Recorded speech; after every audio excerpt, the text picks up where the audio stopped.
everyone, my name is Nicole DeYoung and I'm a district director in District P, and I'm here to talk a little bit today about homemade masks. I'm an avid sewer, but when the calls for homemade masks started coming out, I was really skeptical. As someone who's done a lot of drywall work in the last year, I can guarantee that there is a big difference between 2 pieces of cotton and an N95 respirator. So I did not understand why medical professionals were asking for homemade masks. So I started to do some research, and through that I found not only the usefulness and value of the masks, but I also discovered some fun ways for you and your family to test out potential mask material that you have right in your own home. First, a few things to note. 1. If you are sick, you should stay home regardless of what type of mask you have. 2. As of April 3rd, when this was filmed, the CDC does not recommend mask wearing for everyone. I have seen a few articles stating they're considering changing that recommendation, so some of this information may be good to have at a later date, but we're not there yet. 3. If you are making masks to donate to a hospital, I suggest you follow their recommendations for making a mask, regardless of what your material testing may find. The primary goal of homemade masks is to prevent droplets from getting out of one person's space and into another person's body. 2 pieces of material are not enough to filter out the virus itself, but preventing those droplets from that unknowingly contain the virus from entering someone else's space will go a long way in helping to slow the spread. The 2 important things that you want to look at in creating a mask is breathability and the ability to stop those droplets. So let's test breathability first.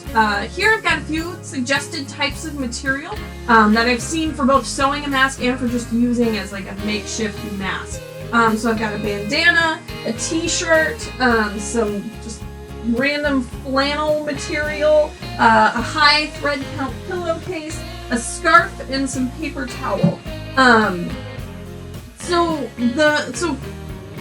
we're going to start just by breathing through the material. So just take it, hold it up to your mouth, and just literally breathe through it. That will tell you, that'll give you an idea of how easy it is to breathe through the material. You want it easy enough to breathe through so you just aren't sucking in air around the edges. Also, if you can't breathe, you're not going to be able to wear it for very long, which defeats the purpose as well. So just breathe through the material. Make some notes on how easy it is to compare them to each other, and start there.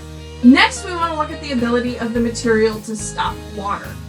So as I've mentioned, most recommendations call for a double layer, so just fold your material in half. Maybe have one sibling hold the material up while the other takes the spray bottle and just spray at the material. You're going to want your spray bottle on about as fine a mist as you can get.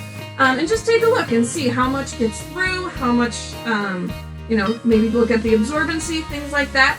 Keep in mind though, even on its absolute finest mist, a spray bottle is going to put out a lot more moisture than just breathing or talking. So this is more of a fun way to demonstrate what the mask is going to do. Also, it's just undeniably fun to spray things. If your scouts would like to do a good turn by making masks for a local hospital, check with your unit leaders. Their efforts may qualify for some service hours. If you aren't sure how to make a mask but you have a sewing machine, we have a very detailed tutorial that we will link to in the comments so that you can give that a shot.